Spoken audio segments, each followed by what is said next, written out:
Eyes big as a child's, Ruth tore at the wrapping paper with her hands. "Oh, I wonder what it can be," she said, although she thought she knew, because she had mentioned it to Bill. And it was a robe.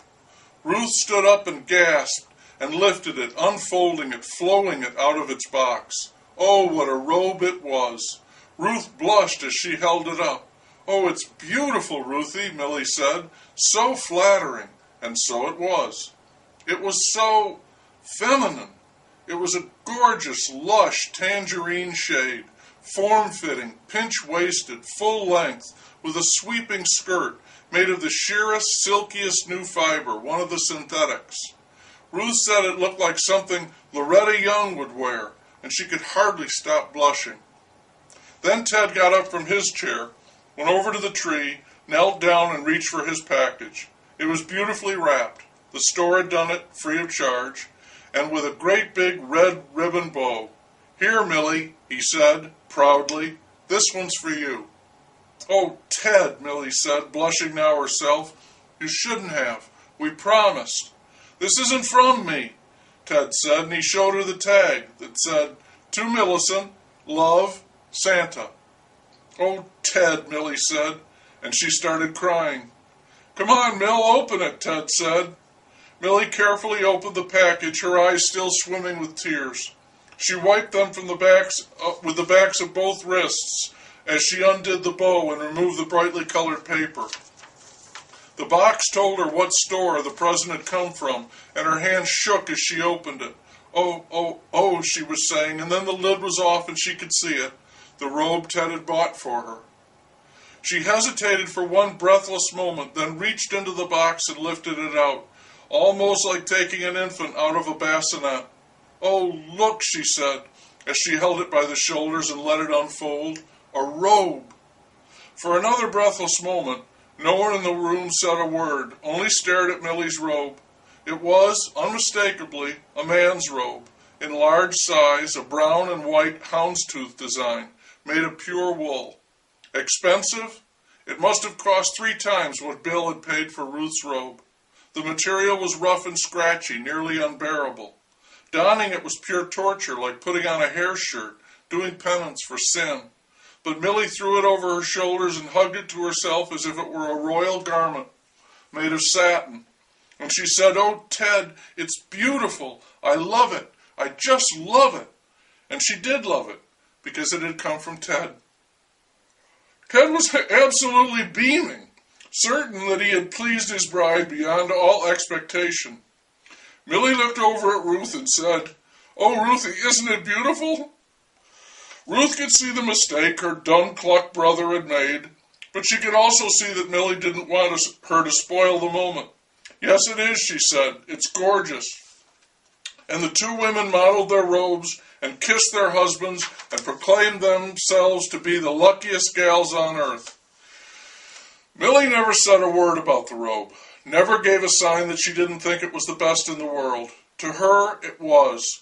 Ted told her she could take it back and exchange it if she didn't like it, but she only laughed at the suggestion. She rolled up the sleeves, hemmed the bottom, and lived with that horrible, scratchy feeling every time she put it on, which was virtually every night. Ted loved to see her in it. He never tired of it, not even when they were older. Their lives changed greatly. They did move into their new home. They had 3 children, 2 girls and a boy.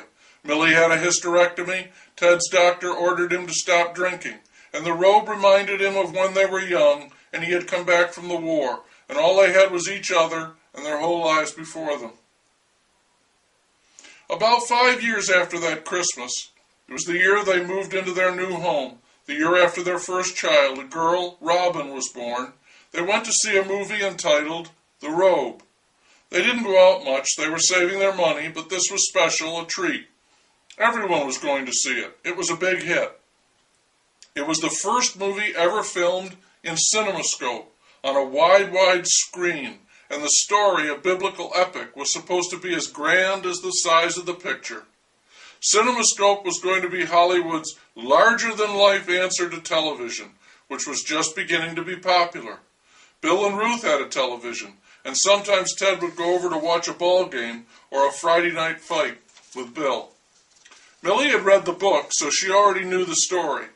It was about a centurion who gambled for Christ's robe when he was dying on the cross. In the movie, Christ was only a distant figure hanging on his wooden tree.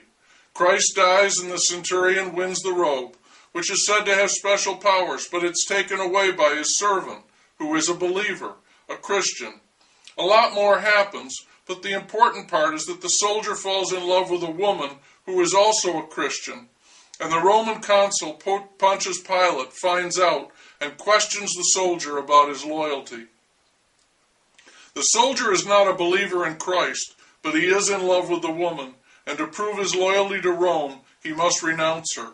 He refuses, and the pair of lovers are sent to their death, with Pilate shouting, "Go to your God, then." Ted thought the movie was okay, maybe a little hokey, as those Hollywood blockbusters can be. To him, the moral of the story was that love can get a guy into trouble, every time. Because if you really do love somebody, then naturally you stand beside them through thick and thin.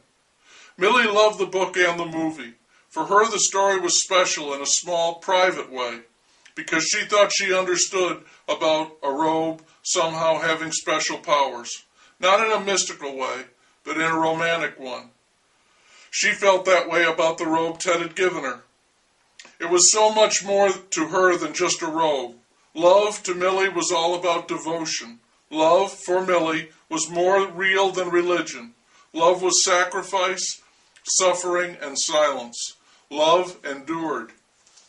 Millie wore that wretched, scratchy robe her whole life. It seemed to have taught her a lesson. Though she loved surprises, she never bought clothes for her children after they'd grown up. "Let's give them money," she'd tell Ted, "and let them get what they want." After Ted died of cancer, Millie wore the robe in his memory. Their lives together had not been perfect, not one long, blissful honeymoon. Their marriage had been a mix of thick and thin, but they had stayed together. And at the end, when Millie looked at her poor darling, wasted away to nearly nothing on his deathbed, she did not cry, although her eyes filled with unbidden tears, and through them she could see her handsome young Marine stepping off the train, come home from war to love her. She could see the most handsome man she had ever seen in her life, asking her if she'd like to dance. And oh, how he could dance. The robe was much worse for wear after 50 years, despite the care Millie had given it. Her daughter Karen called it a dreadful, ratty old thing, not fit for the Salvation Army. And she tried to take it away from her, tried a more diplomatic course, suggested to her by Robin. She bought Millie a new robe as a Christmas present, very ladylike, lacy and soft, and Millie thanked her and declared how beautiful it was and took it home and put it away and never wore it. "Mother's just impossible," Karen said to Robin when she told her about it. Eventually the family accepted her behavior. Millie was not about to part with her robe. Her son Ted used to joke that one day they would bury Mom in that robe, and Millie would come right back and say that would be perfectly all right with her. She wasn't buried in the robe, of course. According to her wishes, Millie was cremated. I don't know what became of the robe. I suppose it was thrown away. There was no reason to keep the rough old scratchy thing. I do know that when Millie died, she was wearing it. Maybe it was her nature, or maybe it was the shadow of that war that made her love so constant, strong, and brave. And that blasted robe, she wore it all the time, for all those years. But she never could quite wear it out. Ted had always wanted the best for her. Nothing was too good for his Millie, and good things, you know, are meant to last.